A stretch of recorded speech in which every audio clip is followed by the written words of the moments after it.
በኢትዮጵያ በኢምፖክስ በሽታ የመጀመሪያው ሞት ተመዘገበ። ኢትዮጵያ ውስጥ በዝንጀሮ ፈንጣጣ ወይም ኢምፖክስ ከተያዙ ሰዎች ውስጥ የአንድ ሰው ሕይወት ማለፉን ጤና ሚኒስቴር አስታወቀ። በበሽታው መያያዛቸው የተረጋገጠ ሰዎች ብዛት 6ም ደርሷል። ጤና ሚኒስቴር ኢትዮጵያ ውስጥ በኢምፖክስ በሽታ የመጀመሪያው ሞት መመዝገቡን ያስታወቀው ቅዳሜ ግንቦት 23 ባወጣው ዕለታዊ መረጃ ነበር።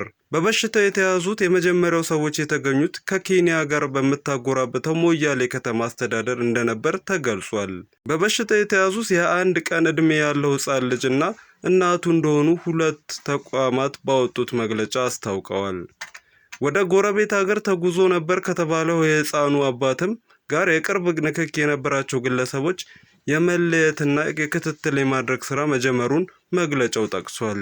በበሽታው የተያዙ ታማሚው ሕፃንና እናቱ አስቀድመው በተዘጋጀው የለይቶ ማከሚያ ተገቢውን የሕክምና ክትትል እየተደረገላቸው እንደሆነ የጠቀሰው መግለጫው የከፋ የጤና እክል አላጋጠማቸውም ብሎ እንደነበር ይታወሳል። በበሽታው 2 ሰዎች መያዛቸው ይፋ ከተደረገ በኋላ አንድ ተጨማሪ ሰው በኢምፖክስ እንዳለበት የተረጋገጠው ማክሰኞ ዕለት ነበር።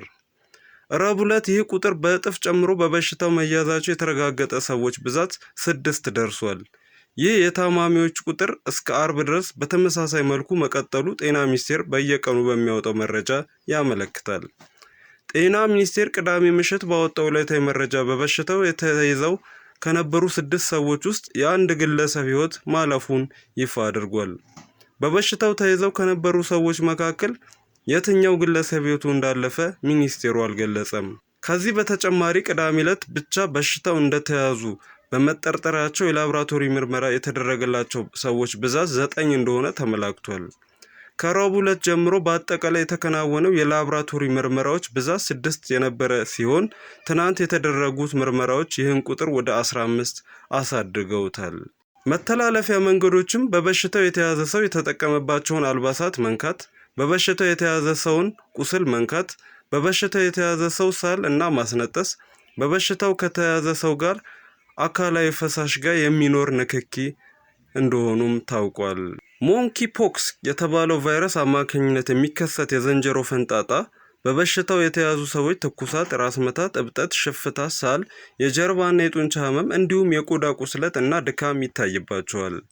በሽታው የተያዙ ሰዎች ትኩሳት ከተከሰተ በኋላ ከፊት ጀምሮ ቀሪውን የሰውነት ክፍል የሚያዳርስ እንዲሁም በአብዛኛው በእጅ መዳፍና የእግር መረገጫ የሚሸፍን ሽፍታ ያጋጥማቸዋል።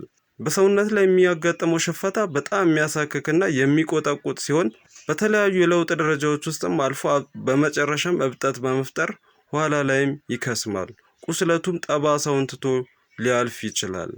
ባለፈው ዓመት ነሐሴ ወር ላይ የአፍሪካ በሽታዎች መቆጣጠሪያና መከላከያ ማዕከል CDC የአፍሪካ ህብረተሰብ ጤና አደጋ ሆኖ የታወጀው ኢምፖክሲ እስከ ባለፈው ሚያዝያ ወር ድረስ ጎረቤት ሀገራት ኬንያና ደቡብ ሱዳንን ጨምሮ በ9 የአፍሪካ ሀገራት ተከስቷል። በዚህ ሀገራት ዝርዝር ውስጥ የተካተተችው ኢትዮጵያ በሽታውን ለመከላከል ሲባል የኢትዮጵያ ህብረተሰብ ጤና ኢንስቲትዩት ውስጥ የድንገተኛ አደጋዎች ማስተባበሪያ ማዕከል ተቋቁሞ እየተሰራ እንደሆነ ተገልጿል።